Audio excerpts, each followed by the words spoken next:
지금 우리가 살아가고 있는 시대에는 정말 인류사적으로 봐도 어떤 변곡점에 서 있다, 이렇게 우리가 규정할 수가 있습니다. 아, 인류 역사를 보면 역사에 여러 번의 변곡점이 있었죠. 그 중에 가장 큰 변곡점은 아마도 인류사의 농업혁명일 것입니다. 그래서 인류가 본래 이렇게 우리 역사책에서 수렵과 채취로 살아갔다고 되어 있는 것처럼 열매를 따먹고 거두고 또 조개를 또 잡아서 먹고 사냥을 해서 살던 인류가, 그리고 또 먹을 게 없으면 다른 지역으로 이동하고 또 추위가 오면 다른 지역으로 이동하면서 이렇게 살아가던 그 인류가 정착하게 되는 계기가 농사를 지으면서부터죠. 농사를 짓고, 그리고 농사를 짓다 보니까 이제 가장 중요한 건 소위 잉여 생산물이 발생하는 거죠. 먹고도 남을 만큼의 많은 식량이 생기면서부터 인류는 힘을 갖게 되고, 그러면서 도시가 형성되고, 도시가 형성되다 보니까 많은 사람이 모이게 되고, 그러다 보니까 이 전쟁이 일어나게 되고, 이 모든 것이 잉여 생산물에 의해서 벌어진 거죠. 그래서 국가가 탄생하고 나중에는 제국이 또 발생하고, 이런 인류사가 오랫동안 지속해 오다가 인류사의 또 한 번의 가장 큰 변곡점이 있다면 그거는 산업혁명이라고 할 수 있죠. 1784년 영국에서 시작된 증기기관의 발명으로부터 시작되어서 방적기계가 들어서고, 바다에서는 증기선이 움직이고, 지상에서는 증기열차가 움직이면서 엄청난 운송수단의 편리를 통해서 인류는 큰 변화를 경험하는데, 그때 유럽에서 벌어졌던 이 1차 산업혁명의 결과는 엄청난 후유증과 변화를 발생시켰죠. 수많은 사람들이 직장을 잃고 갈 곳이 없고, 새로운 또 그러면서 일자리가 창출되는 그러한 일들, 1차 산업혁명이 일어났던 곳이 바로 영국이었기 때문에 지구의 인류의 패권을 영국과 유럽이 잡게 되었던 거죠. 그러면서 이제 100여 년 후에 2차 산업혁명이 미국에서 발생하죠. 1870년 에디슨이 전기를 발명하면서 전구가, 또 여러 가지 전자 제품들이 발생하고, 뭐 전화기, 축음기, 뭐 또 자동차, 더 나아가서는 비행기. 그래서 이제 그동안에 이 가축과 노동력을, 인간의 노동력을 살아왔던 인간이 1차 산업혁명을 통해서 기계화가 됐다면, 2차 산업혁명 시대에는 이 대량 생산이 벌어지면서 인류는 엄청난 부를 갖게 되는데, 그 부가 미국 중심으로 편제되면서 지구의 패권을 이제 미국이 갖게 되는 거죠. 그리고 1950년 전후로 또 미국에서 3차 산업혁명이 발생하는데, 그거는 우리가 잘 아는 것처럼 컴퓨터와 또 더 나아가 개인용 컴퓨터가 발달하고, 더 나아가서는 스마트폰이 등장하면서 소위 3차 산업혁명은 지식정보화 시대, 그래서 더 좋은, 더 고부가 가치의 기술과 지식을 갖는 나라가 패권을 잡게 되고, 그래서 미국은 두 번의 산업혁명을 통해서 세계 절대 강국의 패권 국가가 이제 되는 것이죠. 그래서 우리는 이제 21세기로 넘어와서 21세기, 특별히 2016년 스위스 다보스 포럼이라고 세계 경제 협의체죠. 처음으로 4차 산업혁명을 발표하게 되고, 인류는 이제 4차 산업혁명 시대에 접어들었다 하면서, 그때 바로 그 유명한 인공지능이라든지 앞으로 또 빅데이터라든지 또 3D 프린터라든지 또 나노 또 기술이라든지 이런 걸로 통해서 4차 산업혁명이 일어날 터인데, 4차 산업혁명 시대의 키워드는 융합과 그리고 빠른 속도 그리고 연결망, 뭐 이런 것들이 오는데, 문제는 이로 인해서 또 엄청난 후유증이 발생할 걸 미리 예고했죠. 1차 산업혁명 때 얼마나 큰 격변이 일어났고, 2차, 3차, 4차로 오면서 그때그때마다 엄청난 격변이 있었기 때문에 이미 2016년에 이 4차 산업혁명이 시작되면은 지구적으로 엄청난 격변이 올 거라. 4차 산업혁명의 가장 큰 특징은 사회의 시스템의 변혁과 산업의 구조가 완전히 바뀌게 된다고 하는데, 정말 우리는 늘 그런 걸 대할 때마다 그럴까 얼마나 바뀔까 했는데 10년이 안 됐는데 지금 무서운 속도로 이렇게 모든 것이 AI로 교체가 되면서 인간의 설 자리가 없고 이제는 인공지능을 인간이 염려해야 되는 그런 시대가 왔습니다. 우리는 지금 그 한복판에 서 있어서 지금 이렇게 지구적으로뿐만 아니라 국가적으로도 어떤 그런 큰 변곡점에 서 있고, 가정적으로 기업들도 심지어 개인들도 그렇다는 거죠. 근데 이제 이런 이 산업혁명의 발달과 함께 또 한쪽의 축에서는 정신적인 사상적 그런 어떤 변화가 급격하게 왔죠. 18세기, 19세기를 넘어오면서 인간은 특별히 이 계몽주의를 지나면서 인간의 이성을 중시하는, 그러다 보니까 그동안에 있었던 어떤 신앙, 기독교에 대해서는 굉장히 거부적인 그런 현상들이 나타나기 시작했고, 그리고 이제 그야말로 20세기에 들어서면서 정말 소위 모더니즘이 이제 발생하면서 기존에 있던 모든 질서들을 이제 파괴하고 또 인정하지 않고, 그래서 어떤 절대적 가치, 무슨 진리, 뭐 이런 종교 이런 거에 대해서는 굉장히 터부시하고, 그러다 보니까 반기독교적인 운동, 반국가 운동들이 미국의 1930년대 40년대에 있던 대경제공황과 그다음에 이제 유럽 쪽에서의 그 어려움, 특별히 1968년도 이게 월남 전쟁을 전후로 프랑스에서 시작된 소위 68 혁명이라고 하는 것이 프랑스, 독일, 영국, 미국 그리고 일본에까지 전 세계 68 혁명이 일어났는데, 이때 이제 있었던 그 슬로건이 뭐냐면 금지를 금지하라. 그러니까 모든 것이 인간이 그냥 하고 싶은 대로, 그러다 보니까 우리가 잘 아는 뭐 히피 문화도 생기고 뭐 이런 것이 있는데, 이제 이제 젠더 문제가 이제 발생하고, 그래서 이 산업혁명과 함께 또 정신사적인 이 대혼돈의 시대에 한 복판에 지금 우리가 살아가고 있다는 거죠. 이러한 그 역사적 변곡점 속에서 교회는 그동안 이 사회 변혁의 그 틈에서 또 그 영향을 받으면서 지내오면서 이제 소위 우리 교회가 가지고 있는 교회 본질을 잃어버리기 시작한 거죠. 여러분, 우리 흔히 말하는 이 변화와 변질을 구분하자면, 변화는 그 본질을 유지하면서 필요에 따라 이렇게 바뀌는 거라면, 변질은 근본 자체가 바뀌어 버리는. 여러분, 세상은 변질이 되어도 괜찮을지 모르지만 이 교회는, 이 복음, 하나님의 나라는 이 변질이 돼서는 안 되는 것이죠. 그런데 변질을 경험하면서 빌리 그레이엄 박사님은 생전에 이런 말씀을 남기셨습니다. 2000년 전 그 1세기 기독교는 성령이 역사하지 않으면 95%가 마비가 되는데, 오늘날 기독교는 성령이 역사하지 않아도 95%가 돌아갈 수 있다라는 유명한 말을 하셨습니다. 그만큼 지금의 세계 교회는 어떤 사람의 조직과 어떤 사람의 어떤 시스템으로 돌아가고 있다는 뜻도 되거니와, 성령의 역사라든가 교회의 본질이 사라지고 있는 그런 시대라고 말하고 있다고 한다면, 이때 교회는 지금 이런 역사적인 변곡점에서 어떻게 본질을 회복하고 또 지켜내고, 이것은 교회뿐만 아니라 각 개인의 신앙에 있어서도 똑같은 것이므로, 이런 부분에 오늘 본문을 중심으로 한번 잠시 살펴보기를 원합니다. 우리가 잘 아는 바로 야곱이라고 하는 인물입니다. 야곱의 인생에도 지금 심각한 변곡점을 맞이하게 된 것이죠. 그는 아브라함의 손자이고 이삭의 아들입니다. 그래서 늘 아브라함으로부터 그리고 아버지 이삭으로부터 얼마나 신앙적 계승을 나름대로 받았겠습니까?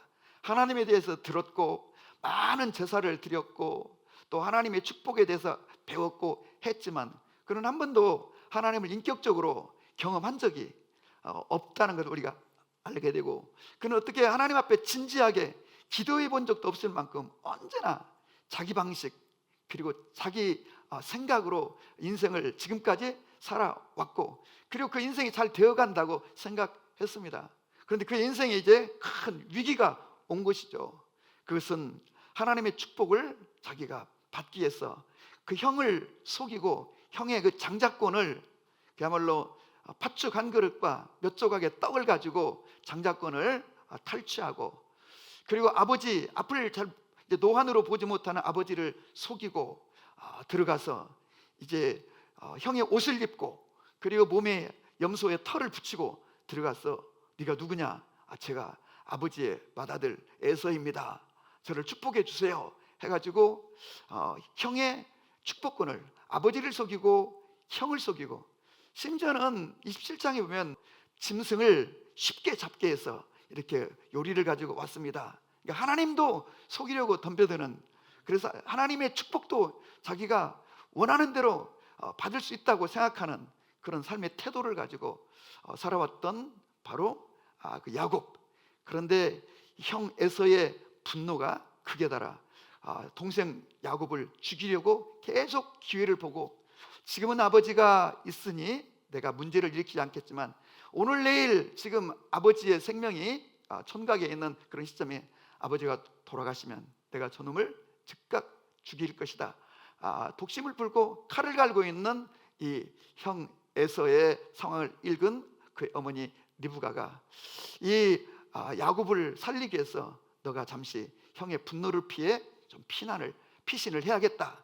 그래서 나의 고향인 너의 외삼촌이 살고 있는 저 하란 땅으로 가서 형의 분노가 풀릴 때까지만 잠시 있다가 내가 다시 연락을 하면 돌아오거라 해서 이제 야곱을, 또 야곱도 그런 형의 그 본래의 성격, 형의 태도를 알고 있기 때문에 이제 하란을 향하여 가는데, 그들이 살고 있던 브엘세바에서 오늘 길을 가다가 저녁이 되어서 하룻밤을 자는데 루스라는 광야에 하룻밤을 자게 되었다는 겁니다. 브엘세바에서 루스까지는 한 90km 된다고 그럽니다.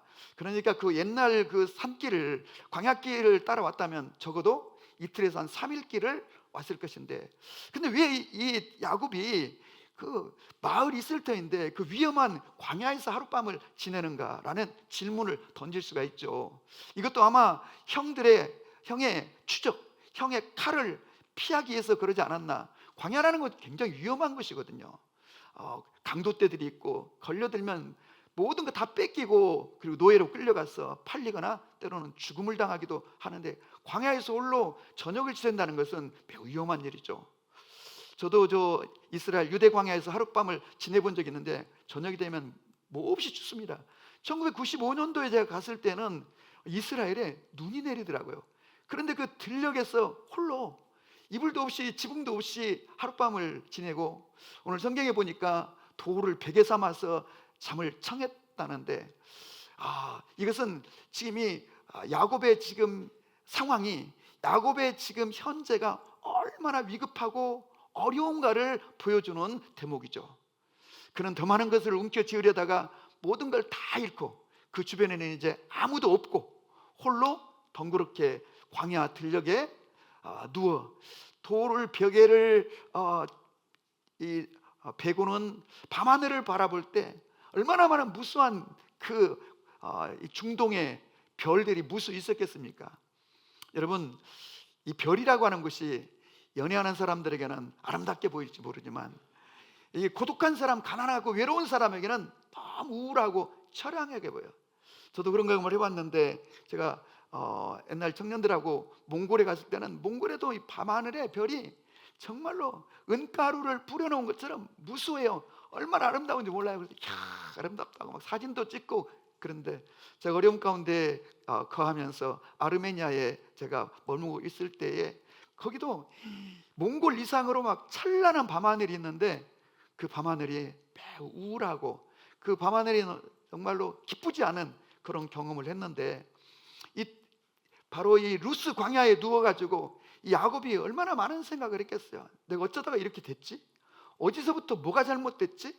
그리고 아무도 없는 이 광야에 덩그렇게 놓였을 때 밀려오는 그 고독함, 그리고 두려움, 외로움, 그리고 이 야곱이 굉장히 감성적인 사람이거든요. 그 슬픔, 뭐 이런 것들이 몰려와 견딜 수 없을 거예요. 어쩌면은 돌베개를 베고는 들어 누워가지고 한참 눈물을 흘리다가 잠이 들었는지도 모르죠. 지금 이 야곱의 처지와 상황이 이러하다는 것을 우리가 이제 보게 되는 것이죠. 그러다가 그가 이제 잠을 자게 되었다는 겁니다.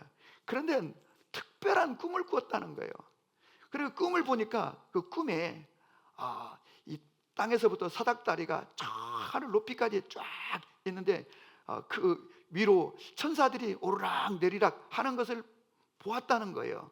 그리고 나중에 가만히 보니까 하나님이 그 사닥다리 그 위에서 야곱을 향하여 말씀하시는 거예요. 오늘 성경에 있는 그 말씀처럼 하나님이 이렇게 말씀하십니다. 내가 너와 함께 있어 네가 어디로 가든지 너를 지키며 너를 이끌어 이 땅으로 돌아오게 할지라. 내가 네게 허락한 것을 다 이루기까지 너를 떠나지 아니하리라. 그래서 주님이 뭐라고 말씀해? 나는 너의 조부 아브라함의 하나님이요 너의 아버지 이삭의 하나님이라. 네가 누워있는 이 땅을 다 너와 너의 후손에게 줄 것이고 너로 인하여 그 모든 사람들이 복을 받게 될 것이다. 이런 말씀을 하시는 거예요. 그리고 이제 잠에서 깨었다고 오늘 성경이 말하고 있습니다. 여러분, 이 꿈은 굉장히 계시적인 꿈이고 장차 오실 예수 그리스도와 장차 이 땅에 세워질 교회에 대한 어떤 청사진과도 같은 그런 계시적 꿈을 꾸었습니다. 정말 이 상황에서 바로 그의 야곱의 변곡점이라고 제가 표현했는데요. 야곱이 어떻게 이런 꿈을 꾸고 이런 엄청난 경험을 하게 되었을까요? 그거는 야곱이 지금 그 인생의 가장 어려운 시간이었기 때문에 주님을 경험하고 주님의 음성을 듣고 또 환상을 보고 그리고 약속을 받았다는 것입니다. 야곱은 할아버지, 아버지, 부모님을 통해서도 예배를 배웠고 하나님에 대해서 들었고 축복을 알고 또 그 야곱 속에는 영적인 갈망도 있습니다. 또 야곱 속에는요 선한 마음도 있습니다. 착합니다. 그런데 그 야곱 속에는 너무도 인간적인 그 기질이, 그 성품이 있는 것이죠. 이런 성품을 갖고 있으면은 여러분 유혹에 쉽게 무너지기도 하고 죄에 빠지기도 하고 그런 것을 우리가 알 수 있는데 야곱에는 이런 매우 인간적인 이 욕망, 인간적인 어떤 성품, 인간적 그런 어떤 육적인 기질이 그에게 가득했다는 거예요. 그래서 그는 하나님께 영광도 돌리고 싶고 또 착하게 살고도 싶고 다른 사람도 도와주고 싶고 그랬지만 그의 마음속에는 어떤 죄책감, 또 후회, 뭐 이런 것들이 지금 한순간에 그가 위기에 몰리니까 쫙 몰려 들어온 거예요. 그래서 밤을 지새우며 그가 눈물을 흘리며 그가 그 광야에 머물러 있는 중에 하나님을 만나고 하나님을 경험하는 이 일이 그에게 이루어졌다고 하는 거예요. 여러분, 하나님이 예전에는 그 야곱에게 찾아오지 않았겠습니까? 하나님이 예전에는 야곱을 부르지 않았겠습니까? 부르셨고 그에게 찾아오셨으나 그는 하나님을 볼 수도 없었고 들을 수도 없었고 하나님을 만날 수도 없는 상황이었는데 그건 그의 마음속에 있는 가득한 육의 어떤 탐욕과 아주 강한 육적인 소욕이 있었기 때문에 하나님의 음성은 들리지도 않고 하나님을 만날 수도 없었다는 거예요. 그러나 그가 이렇게 인생의 깊은 절망에 빠지고 고독과 외로움에 빠지고 그리고 견딜 수 없는 슬픔에 그가 사로잡히게 되었을 때 그때 하나님이 그를 찾아오셨고 그때 하나님을 만나게 되었다는 겁니다. 그래서 저는 오늘 이 사건을 야곱의 인생의 첫 번째 변곡점이라고, 두 번째 변곡점은 그가 야복강에서 하나님을 만날 때일 것입니다. 이렇듯 우리 인생에는 신앙의 변곡점이 있는데 그 변곡점은 어디에서 발생하냐면 삶이 형통하고 잘 나가는 시점보다는 그 인생의 아주 급격한 위기를 만나고 견딜 수 없는 외로움과 두려움에 휩싸이고 어떻게 내 힘으로 해볼 수 있는 것이 없는 그런 상황에 처하게 될 때에 그때 하나님을 만나기도 하고 하나님 음성을 듣기도 하고 하나님을 경험하는 시간이 된다는 것입니다. 그런데 이제 안타깝게도 인생의 큰 위기와 문제를 만났음에도 불구하고 하나님을 만나지 못하고 오히려 절망에 빠져버리거나 오히려 하나님을 떠나는 경우도 있다는 거예요. 그런데 이런 인생의 어떤 큰 위기와 그런 고비 속에서 그것을 변곡점 삼아서 하나님께로 유턴하고 하나님을 만나는 사람은 이건 하나님의 큰 은혜요 축복이라고 하는 거예요. 사실 알고 보면 오늘 야곱이 자기 어떤 노력으로 자기 어떤 결단과 의지로 하나님을 만난 게 아닙니다. 사실은 하나님이 그를 찾아오셨던 것인데, 다만 그가 위기에 깊은 고독과 외로움, 슬픔 속에 있었기 때문에 찾아오신 예수님을, 하나님을 만나고 경험할 수 있었다는 거예요. 그래서 우리는 인생에 이런저런 위기를 만날 때 그 위기를 우리 신앙의 인생의 변곡점으로 삼으실 수 있기를 축복합니다. 저는 이제 제 딸을 무척 사랑하는데, 저희 딸이 본래 이제 그 패션 디자이너가 되겠다고 미술을 했어요. 그래서 목동에서 열심히 막 학원 다녔어요. 그래서 뭐 이렇게 큰 대회에 나가서도 많은 상을 받았어요. 조금 부끄러운 소리지만 제 딸이 중3 때 그린 작품은 미국으로 건너가서 2만 점이 모였는데 그 중에서 2등을 해가지고 상금도 받고 그랬다는 그 얘기예요. 그래서 그 학원 원장님이 예고에 반드시 합격한다고 우리 딸한테도 그냥, 저희들도 그렇게 이제 알고 있었는데 가까운 덕원여고 봤는데 똑 떨어졌어요. 그래서 제 딸이 막 충격을 받아가지고 방문을 걸어 잠그고는, 저는 딸이 그렇게 통곡하며 우는 걸 처음 봤어요. 근데 문제는 끝이 없는 거예요. 멈추지가 않는 거예요. 막 자기도 너무 통곡하는데 그 통곡의 의미는 다 알 수는 없죠. 그리고 하나님에 대해서 얼마나 원망스럽겠어요. 자기 나름대로 열심히 기도도 하고 신앙생활 하는데 똑 떨어졌으니까. 그래서 이제 시간이 많이 지나고 나서 제가 문을 두드려가지고 문을 열게 하고 이제 대화를 시작했어요. 그러면서 제가 좋아하는 데살로니가전서 5장 16, 17, 18절을 제가 직접 받은 말씀이기 때문에 그 말씀을 풀어서 해석해 줬어요.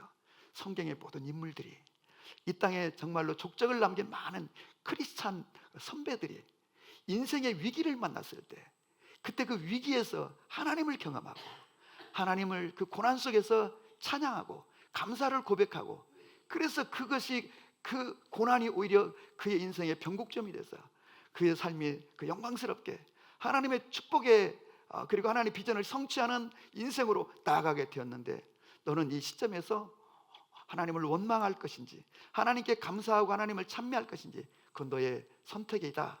그랬더니요, 너무 고맙게도 제 딸이 하나님께 감사하겠다고, 하나님께 찬미하겠다고 그렇게 이제 동의를 해주고 고백을 해서 막 너무 고마웠어요.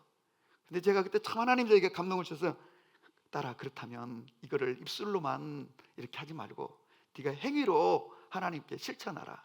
그래서 이번 주 주일에 네가 하나님께 감사한금을 드려라. 그래서 아무튼 자기가 자기 저금통 깨뜨려가지고 그 주일에 감사 예물을 드리고, 정말 돌이켜보면 그때 그 떨어진 그 일이 아이에게는 큰 충격이었지만, 그리고 하나님이 어떤 원망의 계기가 되었지만, 그거를 슬기롭게 하나님의 은혜로 잘 넘어가서 그의 인생이 정말 하나님의 은혜 속에서, 그래서 늘 자신감을 갖고 높은 자존감을 가지고 살아왔고, 지금은 이제 사모가 되어서 같이 남편과 함께 청년 사역을 잘 감당하고 있는 것을 볼 때 저는 이제 딸을 보면 늘 감동이고 감탄이고 참 너무 귀하고, 어떤 때는 제가 이렇게 제 딸을 보면 존경스러울 때가 있어요. 어떻게 저 나이에 저런 태도로 아이들을 양육하고 어떻게 청년들을 저렇게 이끌어갈까라고 하는데, 인간은 인생에 절망적이고 외롭고 고독하고 하나님이 막 원망스럽고, 왜 나에게 이런 일이 벌어지나, 왜 어쩌다 내가 이런 상황에 몰리게 되었나, 어디서부터 무엇이 잘못됐나, 이런 그 깊은 절망과 슬픔, 고독과 아픔 속에 빠질 때가 있는데, 사실은 그때가 하나님을 만날 수 있는 때고, 바로 그때가 내 인생의 신앙의 변곡점이 될 수 있다는 것을 기억하고 눈을 부릅뜨고 그 상황 속에서 하나님에게 주목하고 하나님에게 찬양하고 더 기도에 돌입하는 여러분과 제가 될 수 있기를 바랍니다.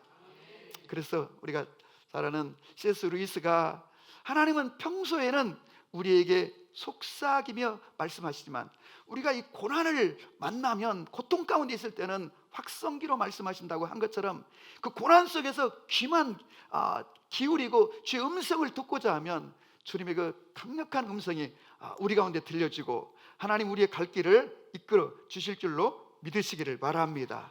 아멘. 오늘 이 사건 속에 하나님이 얼마나 놀라운 일을 하시냐면, 첫 번째, 하나님께서 야곱에게 나는 너의 조부의 하나님, 너의 아버지 이삭의 하나님, 그리고 너의 하나님이라고 오늘 말씀하십니다. 내가 너를 통하여 큰 민족을 이루고 이 땅을 너와 너의 후손에게 주고 이것은 내가 너의 하나님이라는 그런 약속이기도 하신 겁니다. 야곱은 사실 너무도 잘못된 삶을 살았고 속이고 그리고 거짓말하고 아버지도 형도 그리고 하나님조차도 속이려고 드는 이런 인간이어서 자기가 이렇게 큰 고난, 이 루스 광야에 떨어지고 보니까 정말 하나님이 나 같은 인간을 사랑하실까라는 확신이 없는 거예요. 그리고 하나님이 나와 함께 하실까라는 확신도 없고, 내가 지금 이 떠나는 이 여정 속에서 하란에 가서 정말로 거기에 잘 적응할 수 있을까? 외삼촌과 그의 아들들이 나를 환대해 줄까? 그리고 나는 살아서 다시 고향으로 돌아올 수나 있을까? 막 이런저런 그 불안 속에 있을 때 하나님이 그에게 찾아오시고 나타나셔서 그의 하나님이 되심을 선언하여 주시고, 뿐만 아니라 내가 너를 떠나지 않을 것이고 너를 보호할 것이고 너를 인도하여 다시 이곳으로 돌아오게 하고, 그리고 너에게 한 약속을 반드시 이루리라고 하는 이런 엄청난 언약을 그에게 허락하여 주십니다. 뿐만 아니라 그곳에서 하나님은 세 번째로 이 경험을 하고 야곱이 잠에서 깨어 했던 일성이 뭐냐면 바로 두렵도다 그랬습니다. 여러분, 두렵도다라는 건 뭡니까? 말 그대로 두렵다는 거예요. 근데 이 두려움은 우리가 생각하는 흔한 그런 세속적인 두려움이 아니라 이거는 하나님을 향한 경외감입니다. 하나님은 광대하시고 위대하시며 긍휼과 사랑이 풍성하신 그 하나님 앞에 두렵도다. 사실은 여러분, 우리의 신앙의 이 출발점과 우리 믿음의 기초가 이 두려움이어야 됩니다. 이 두려움을 가지고, 이 경외심을 가지고 우리가 예배하는 것이고, 주님을 섬기고 신앙할 때 우리는 해야 될 것과 하지 말아야 될 것을 구분지을 수 있는 것이고, 어디에 서야 될 것을 결정하는 것입니다. 오늘 우리는 하나님에 대한 이 거룩한 두려움이 없기 때문에 함부로 행동하고 함부로 말하고 함부로 살아가게 되는 것이죠. 하나님을 만난 사람들의 모든 인물들은 하나같이 두렵도다 그랬습니다. 이사야도 그 장엄한 그 이사야 6장의 그 하나님의 어전회의, 천사들과 하는 그 광경을 보고 그가 두렵다고 했습니다. 뿐만 아니라 베드로는 누가복음 5장에 예수님이 그물을 깊은 데에 던져라, 그물이 찢어질 만큼 두 배 가득할 만큼 고기가 잡힌 것을 보고 두렵도다 했습니다.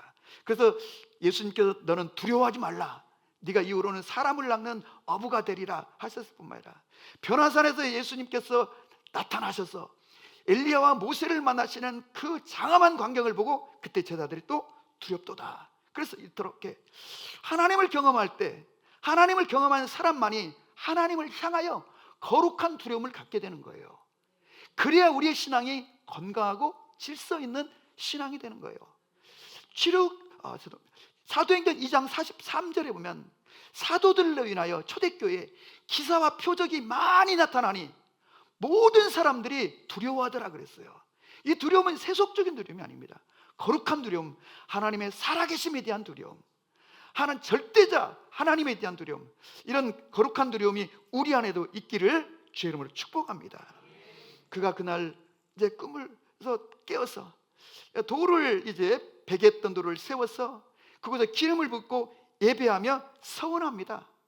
하나님이 저를 먹이시고 보호하셔서 여기까지 다시 돌아오게, 고향으로 가게 하신다면 제가 바로 이곳을 하나님 집으로 세울 것이며 하나님이 내게 주신 것들 중에 10의 1을 하나님께 드리겠나이다 라고 그가 서원하고 하나님과 또 맹약하는 이런 사건인데, 우리 신앙의 삶 속에 이 결단과 이 하나님의 영광을 위해 살겠다는 바로 이 서원이 있을 때 우리의 신앙이 건강하게 되는 것이고 우리의 삶에 목적이 있게 되는 것이죠. 나는 나의 남은 인생을 주님의 영광을 위해서 살아가리라. 구체적으로 어떠한 영광을 돌릴 것인지를 또 주님과의 관계 속에서 결단하는 삶이 여러분과 저에게도 있어지기를 주의 이름으로 축복합니다. 뿐만 아니라 그곳에서 이 야곱은 하나님의 음성을 들었습니다. 그래서 교회는 하나님의 음성을 들을 수 있어야 되는 것이고, 그리고 거룩한 두려움을 가지고 예배하는 공동체가 되어야 하는 것이고, 뿐만 아니라 그는 그곳에 기름을 부었다고 그랬습니다. 바로 이 교회는, 우리의 신앙에는 성령의 기름 부으심이 있어야 되는 거죠. 모든 것이 성령의 역사로 이루어지는 거죠. 모든 기사와 표적이 이제 야곱의 삶에 끊임없이 나타나게 되는데, 초대교회 공동체에도 수많은 기사와 표적이 나타났다고 했는데, 오늘 이 시대에도 하나님이 우리에게 성령을 보내시는 것은 우리의 힘으로 할 수 없는 것들을 이루시고자 하나님이 우리에게 교회에 성령을 부으시고, 우리는 그 성령의 권능을 힘입어 오늘도 우리의 삶에 수많은 기사와 표적을 경험하며 하나님의 위대하심을 경험하며 하나님의 영광을 펼쳐야 되는 줄로 믿습니다. 아멘. 이런 역사가 우리 모두에게 있기를 주의 이름으로 축복합니다.